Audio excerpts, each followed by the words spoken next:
Here is the story, rewritten in American English, with revised names linking words, corrected punctuation, and a lesson at the end. When my disabled wife's van was towed by our power-hungry HOA president for not joining their mandatory association, she unleashed her secret weapon, her connections from 15 years as a K-9 officer. What would Eleanor do when she realized she'd picked a fight with the wrong family? The doorbell rang just as I was helping Sophia transfer from her wheelchair to the couch. We'd been in our new house at Sycamore Ridge for exactly 3 days. "Can you get that?" Sophia asked, adjusting her leg braces. After 15 years as a K-9 officer, a chase gone wrong had left her with partial mobility, but my wife was still the strongest person I knew. I opened the door to find a woman with perfect blonde hair holding a clipboard. 2 men in polo shirts stood behind her like bodyguards. "Welcome to the neighborhood." Her smile didn't reach her eyes. "I'm Eleanor Matthews, president of the Sycamore Ridge Homeowners Association. We're here for your welcome packet and first month's dues." I scratched my head. That's odd. Our realtor said this property was exempt from the HOA. It's written in our closing documents. Eleanor's smile vanished. "There must be some mistake. Every home in Sycamore Ridge belongs to our association. It's mandatory." "Not according to our paperwork," I countered. "This property was developed before the HOA was formed. We have grandfather rights." Her eyes narrowed. "We'll need to see these supposed documents. The board meeting is Wednesday at 7 p.m. Bring them then." She thrust a thick folder into my hands. "In the meantime, here are our guidelines. You'll need to remove that ramp by your side door. It doesn't meet our aesthetic standards." My face grew hot. "That ramp is for my wife. She's disabled and needs it to enter the house."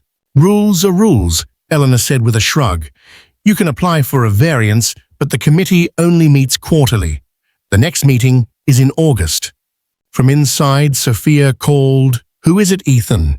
"Just the HOA introducing themselves," I answered, trying to keep my voice steady. Eleanor peeked past me, spotting Sophia on the couch. Something flickered across her face. Not sympathy, but calculation.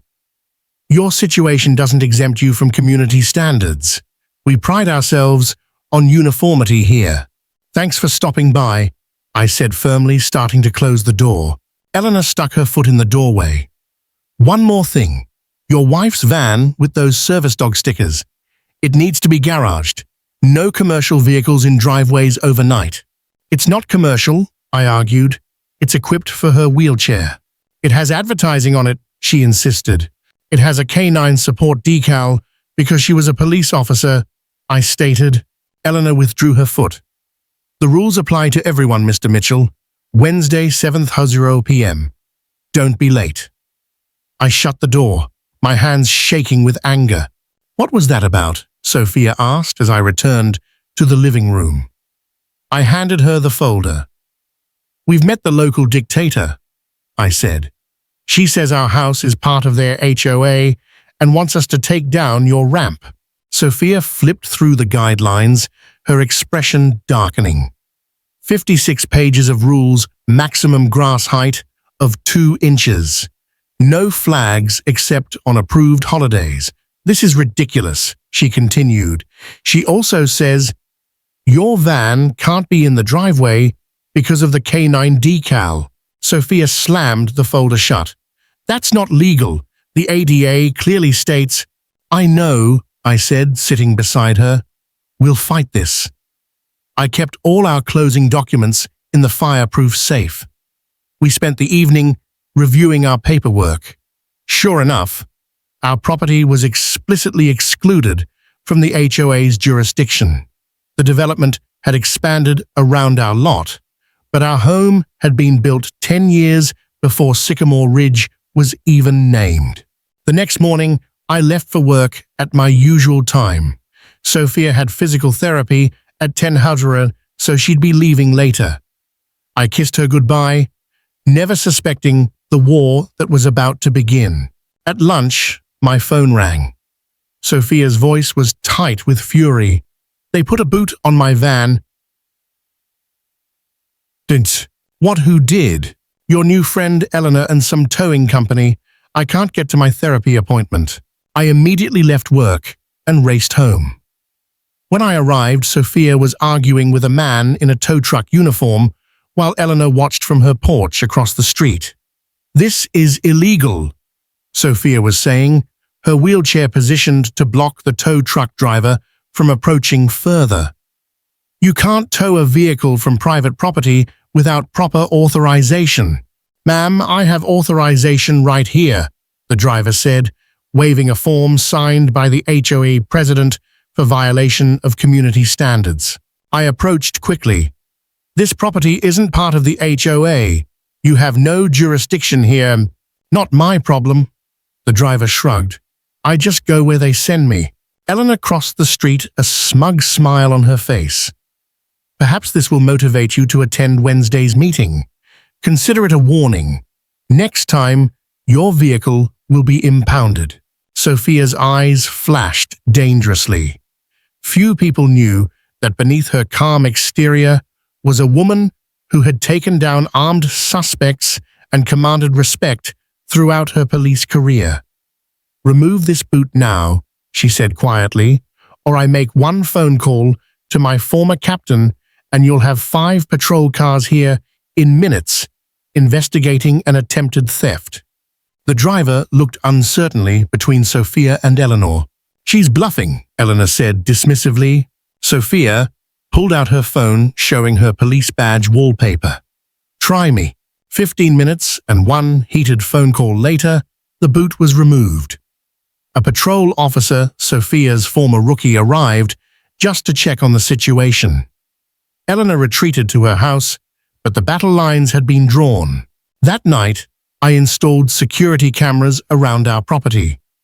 Sophia contacted her lawyer friend, who specialized in housing discrimination. We were preparing for war, but we didn't realize how quickly it would escalate. Over the next day, Eleanor rallied her forces. Neighbors accidentally blocked our driveway. Anonymous complaints were filed with the city about our unsightly ramp. Someone even reported our sprinkler system was violating water restrictions, triggering an inspection.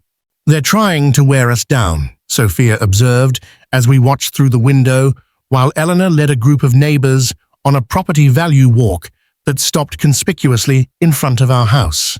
What do they want? For us to move? No, Sophia said thoughtfully. Eleanor wants control, and there's something else going on here. Did you notice how quickly that tow truck showed up? I bet there's a kickback arrangement. What's our next move? I asked. Sophia's expression was determined. We gather evidence, we build allies, and we prepare for Wednesday's meeting. We spent that evening researching Eleanor Matthews. Sophia's police contacts provided interesting information. 3 prior complaints about HOA overreach, all mysteriously dropped. Property records showed Eleanor owned a rental house in the next county with the same towing company's sign prominently displayed. This isn't just about us, Sophia realized. She's built a little empire here, and we're threatening it. Wednesday arrived with an unexpected twist. I returned home from work to find our driveway empty. Sophia's specially equipped van was gone. My heart hammered as I called her cell phone, repeatedly getting no answer. Just as panic was setting in, my phone rang with an unknown number. Ethan, it's me. Sophia's voice sounded strained. Where are you? What happened? They towed my van while I was at physical therapy. I'm at Rapid Recovery Impound on Industrial Boulevard. They want $450 to release it, claiming the HOA authorized the removal for commercial vehicle violation. I called Captain Rodriguez, but he's in court all afternoon. Can you come get me? I'm on my way, I said, already heading back to my car. Hang tight. As I drove, fury built inside me. This wasn't just an inconvenience or a power play anymore. This was directly targeting Sophia's independence and mobility. Eleanor had crossed a line, and she was about to learn why that was a terrible mistake. The impound lot was surrounded by chain-link fence, topped with barbed wire. Sophia waited outside the office in her wheelchair, her face tight with anger and humiliation. When she saw me, she tried to smile, but I could tell she was fighting back tears. "I've been here for 2 hours," she said, as I knelt beside her. "The manager says they can't release the van without payment, even after I explained it's my mobility vehicle." I squeezed her hand. "We'll pay it, then fight this legally. Did you get any paperwork?"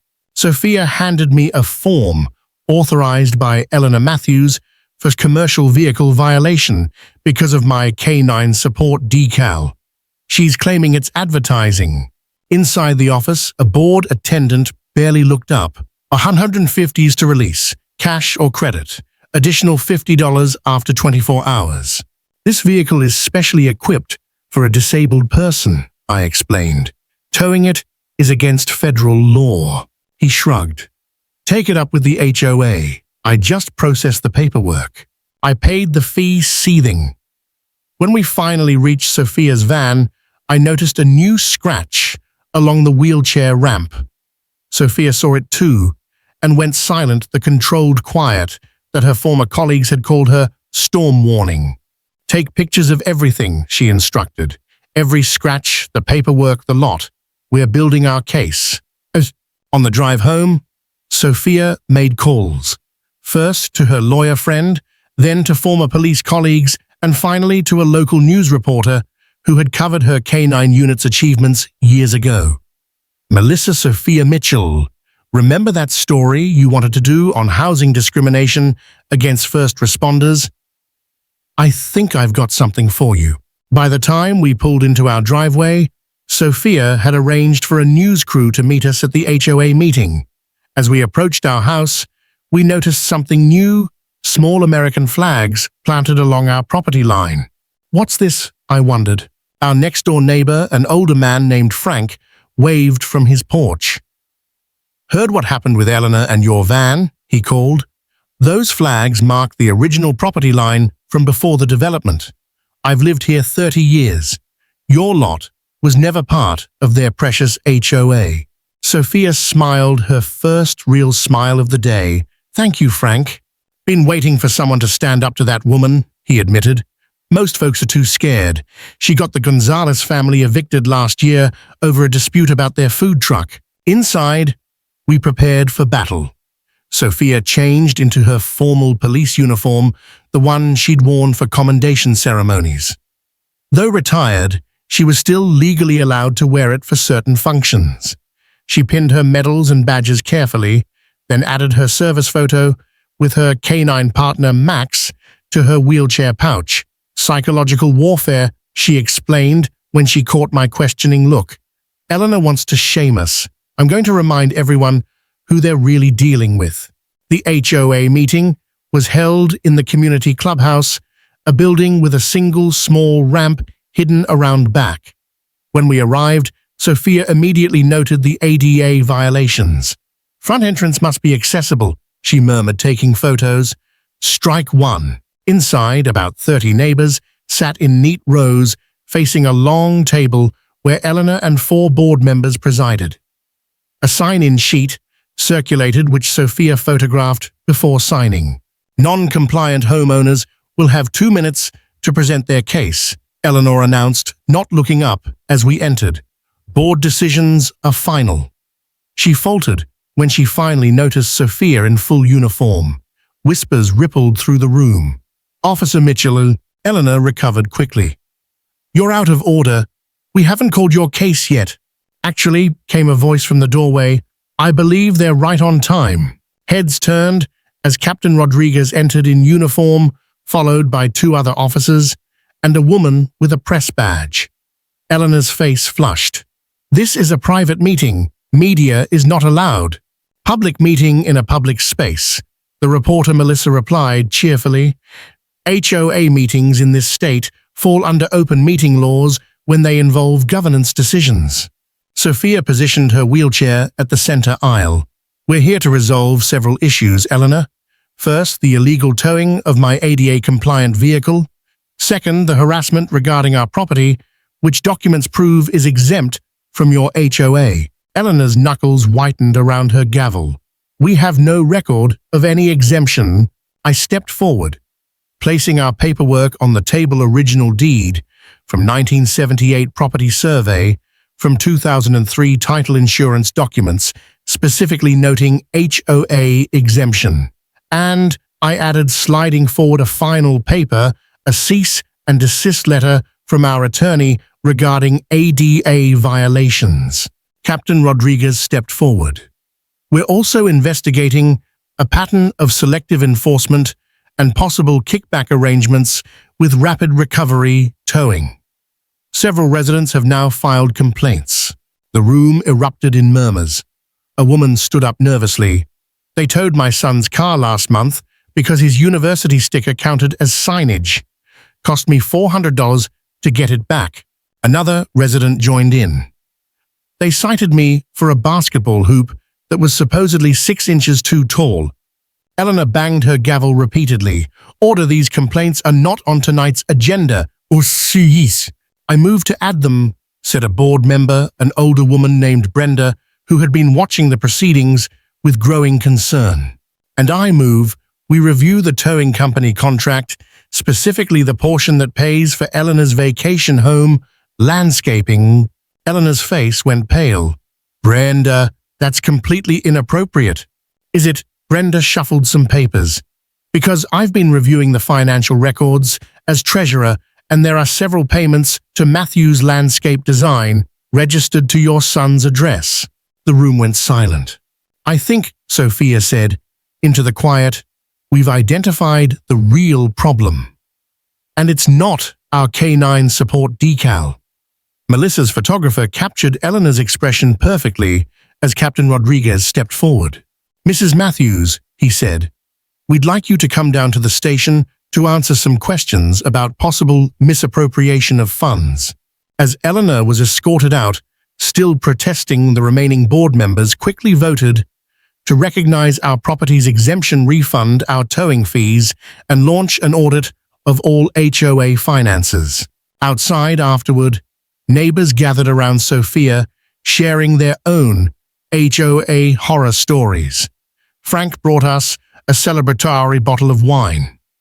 You've changed everything, well, he said.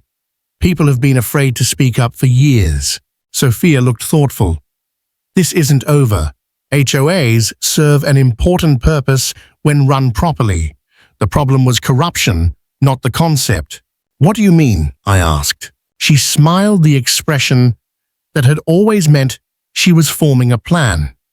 I think I might run for the board. Someone needs to ensure this doesn't happen again. As we drove home, Sophia's phone rang.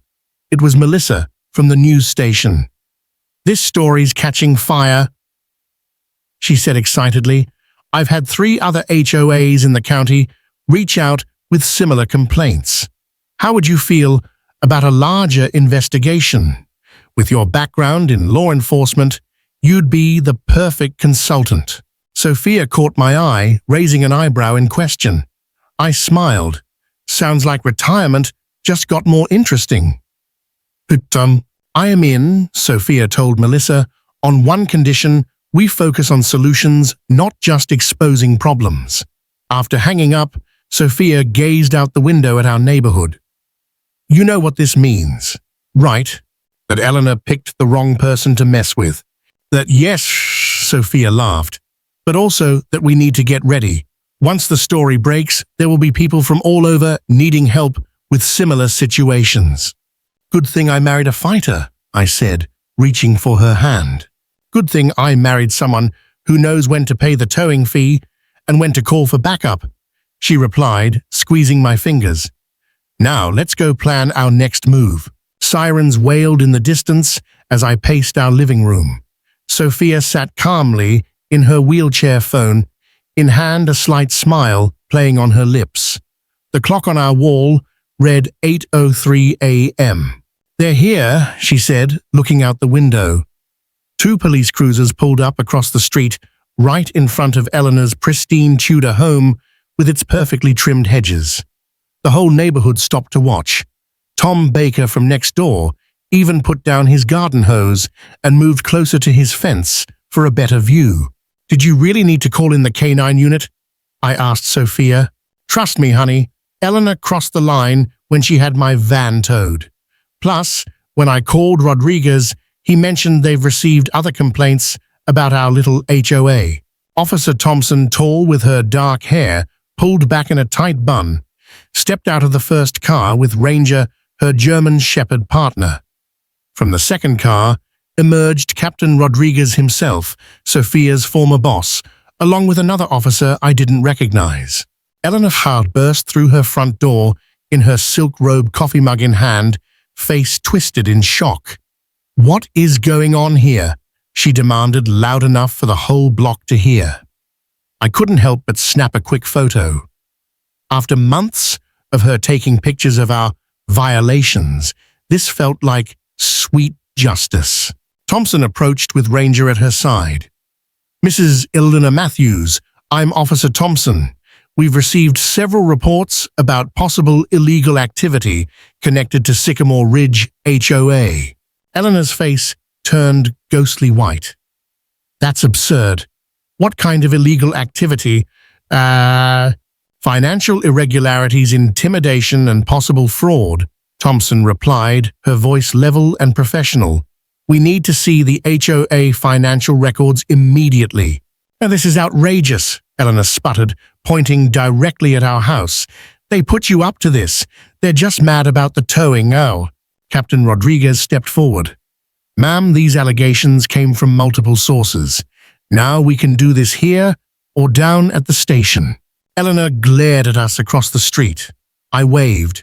Sophia blew her a kiss. "Fine," Eleanor snapped. "Come in.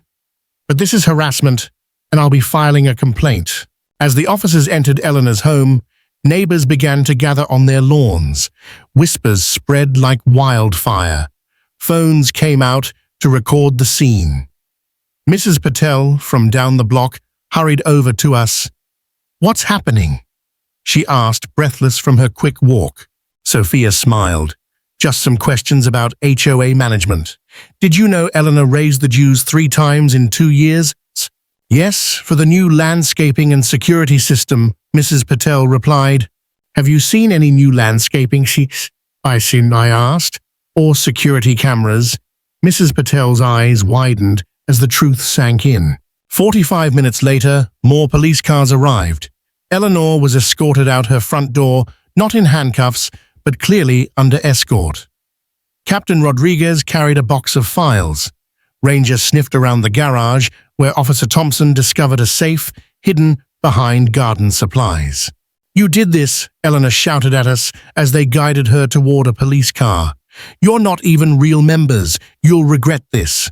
Sophia wheeled herself to the edge of our driveway. "Actually, Eleanor, we have you to thank.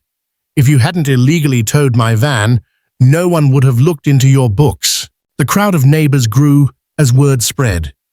David Miller, the HOA vice president, arrived looking flustered. Captain Rodriguez pulled him aside for a long conversation that left David pale and nodding repeatedly. Later that afternoon, as the police finally departed, David knocked on our door. His hands trembled slightly as he clutched a thick folder. "I had no idea," he began, his voice shaking. "Eleanor kept the real books separate from what she showed the board. She's been skimming almost 30% of all dues for personal expenses." "That's quite a racket," Sophia replied coolly. "There's more," David continued. "The towing company she used for your van, it's owned by her brother-in-law. They've been targeting non-members for years, splitting the fees." I felt my jaw tighten. "How many people?" "At least 12 families in the past year. Most just paid and joined the HOA to avoid more trouble." Sophia leaned forward in her wheelchair. "And now?" David swallowed hard. "The board is meeting tonight for emergency elections. Eleanor's been removed pending the investigation. The police want statements from everyone who's been targeted. We'll be there," I promised. After David left, Sophia pulled out her laptop. "This isn't over yet, she said, typing furiously. "What are you doing?" "Emailing everyone who's been towed. Rodriguez gave me the list." Her eyes gleamed with purpose. Eleanor thought she could push around a disabled woman. She picked the wrong fight. That evening, as we prepared to attend the emergency meeting, our doorbell rang. A reporter from the local news station stood on our porch, microphone in hand, cameraman behind her. "Mrs. Sophia Mitchell, we'd like to talk to you about the HOA fraud case that's breaking in Sycamore Ridge." Sophia's smile could have lit up the whole neighborhood. "Of course. Would you like to come in?" By the time we arrived at the community center for the meeting, the parking lot was packed. Families who had never attended HOA meetings before crowded into the small space. The news van was parked outside. As Sophia wheeled through the door, the room fell silent. Then someone started clapping. Within seconds, the whole room joined in. David called the meeting to order with a bang of his gavel. First item, a formal apology to Sophia and Ethan Mitchell and an immediate reimbursement of all towing fees. A man I'd never seen before raised his hand. "I move that we also vote on making all future HOA membership truly voluntary as it legally should be." Cheers erupted across the room. I squeezed Sophia's shoulder as we exchanged glances. This was only the beginning. Rain pounded against our windows as I poured Sophia a cup of tea. 3 weeks had passed since Eleanor's arrest, and our lives had changed in ways we never imagined. "The court date is set for next month," Sophia said, scanning an email on her tablet. "The prosecutor wants me to testify about the towing incident." I sank into the armchair across from her. "Are you ready for that?" "More than ready." She set down her tablet. "Did you see the notice from David about today's HOA meeting?" I nodded. The emergency election had placed David Miller as president with Mrs. Patel as treasurer and Tom Baker as secretary. Their first official act had been to make HOA membership truly optional. "They want me to head a new committee," Sophia continued, a hint of excitement in her voice. What kind of committee?" "Accessibility and community relations." She spun her wheelchair in a little circle. "Funny how they suddenly care about ramps and handrails." The doorbell rang, interrupting our conversation. I opened the door to find Mrs. Patel standing there with a large cake. "For you both, she said, handing it to me. The least I could do. I should have spoken up years ago about Eleanor's behavior. "Come in," I offered. Sophia just made tea. Mrs. Patel stepped inside, looking around with appreciation. "Your home is lovely, so different from when the Mitchells lived here." Sophia wheeled into the hallway. "Did you know the Mitchells, "Oh yes," Mrs. Patel nodded vigorously. "They left after Eleanor threatened to sue them over their fence height. They were the fourth family on this street to move because of her." We gathered in the kitchen, and Mrs. Patel filled us in on years of Eleanor's reign of terror, the excessive fines, the constant surveillance, the selective enforcement of rules. "The neighborhood watch was just her excuse to spy on people," Mrs. Patel explained. "And that security system we paid for, it only covered her house and the community center." After Mrs. Patel left, I helped Sophia get ready for the meeting. The community center had been renovated in record time to include proper wheelchair ramps and accessible bathrooms. "Funny what the threat of an ADA lawsuit can accomplish," Sophia remarked as we drove over. The meeting room was packed again, but this time the atmosphere felt different. Gone was the tension that had always hung in the air during Eleanor's reign. People chatted freely, children played in the back of the room, and a table of refreshments lined one wall. David called the meeting to order. "First, I'd like to welcome everyone, members and non-members alike. This is a community meeting, not just an HOA meeting." Applause filled the room. "Next, I am pleased to announce that the county prosecutor has filed formal charges against Eleanor Matthews for embezzlement, fraud, and misuse of HOA funds." More applause, louder this time. Now I'd like to introduce our newest committee chair. Sophia Mitchell will be heading our Accessibility and Community Relations Committee. As Sophia wheeled to the front, the room erupted in cheers.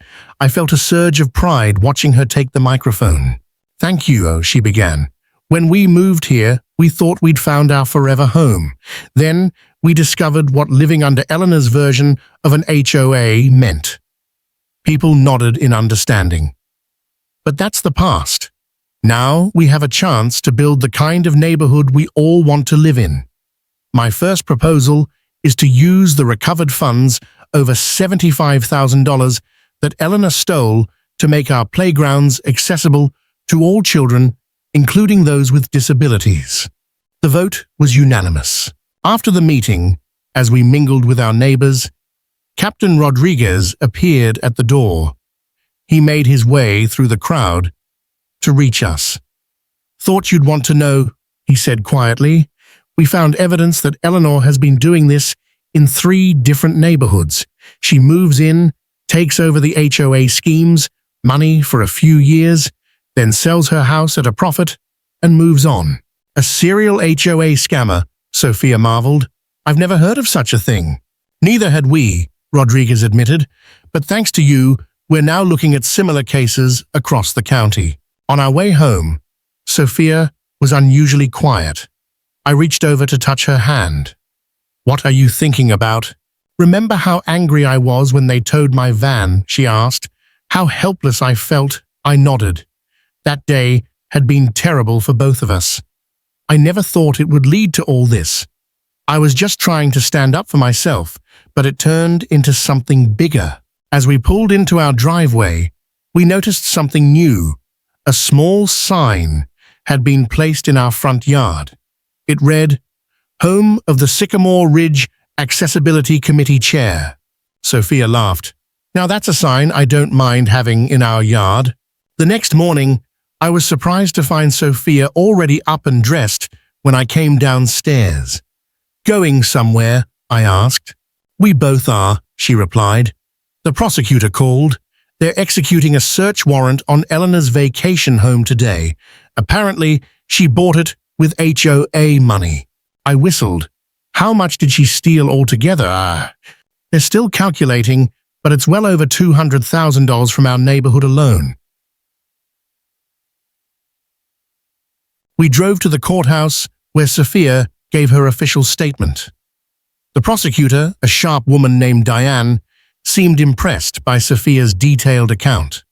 "Most victims don't document things as thoroughly as you did," she commented. Sophia smiled. 15 years in law enforcement teaches you to keep good records." As we left the courthouse, a group of people waited near our car. I recognized them from David's list, other families who had been targeted by Eleanor's towing scheme. "We wanted to thank you," a man in a wheelchair, similar to Sophia's, said. "None of us had the courage to fight back like you did." "Or the connections," his wife added with a smile. Sophia shook hands with each of them. "The real change happens now, with all of us working together to build a better community." 6 months later, we hosted a neighborhood barbecue in our backyard. The new playground equipment had been installed, complete with accessible swings and ramps. Eleanor had pleaded guilty to avoid a longer sentence and was serving 18 months in county jail. As I flipped burgers on the grill, I watched Sophia showing neighborhood kids how her service dog Max could fetch items for her. The children were fascinated, asking questions about her wheelchair and her previous job as a K-9 officer. David approached me with a cold drink. "You know, this neighborhood has never been more united." "Sometimes," I replied, watching my wife laugh with our neighbors, "it takes someone trying to force rules on everyone to remind us what community really means." "And sometimes," David added, "it takes someone brave enough to say no." I raised my drink in a toast to saying no to bullies and yes to real community. Around us, Sycamore Ridge had transformed. Neighbors chatted across fences, children played freely between yards, and for the first time since we'd moved in, it truly felt like home. This story teaches us the importance of standing up for your rights, especially when faced with intimidation or abuse of power. It shows how one person's courage, combined with existing connections and the willingness to gather evidence and build alliances, can expose corruption and bring about positive change for an entire community. It also highlights how essential accessibility and inclusion are, and how fighting for them can inadvertently lead to broader improvements. Don't underestimate the power of documenting everything, knowing your rights, and reaching out to others who may be facing similar issues. What did you think of Sophia's strategy? Have you ever faced a similar situation with an HOA or other authority? Share your thoughts in the comments below. If you enjoyed this story and want to see more like it, please subscribe to the channel and hit the notification bell